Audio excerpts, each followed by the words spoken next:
اعوذ باللہ من الشیطان الرجیم، بسم اللہ الرحمن الرحیم۔ تمام سننے اور دیکھنے والوں کو السلام علیکم دوستو، آج میں آپ کے سامنے حاضر ہوا ہوں ایک نئی ویڈیو کے ساتھ۔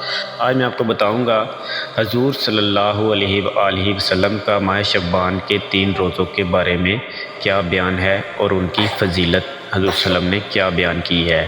تو آئیے چلتے ہیں ویڈیو کی جانب۔ حضرت انس رضی اللہ تعالیٰ عنہ بیان کرتے ہیں کہ نبی کریم صلی اللہ علیہ وآلہ وسلم سے سوال کیا گیا کہ سب سے افضل نفلی روزے کون سے ماہ میں ہیں؟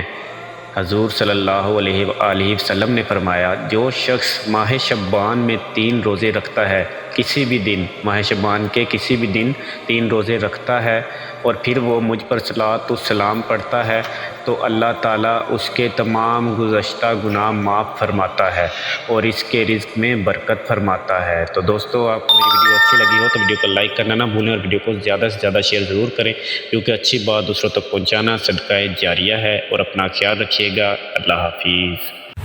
جن لوگوں نے ابھی تک ہمارے چینل کو سبسکرائب نہیں کیا وہ ابھی سبسکرائب کریں اور ساتھ ہی بیل آئیکن پر بھی کلک کر کے ہماری لیٹسٹ ویڈیو کے بارے میں اپڈیٹ جانیں۔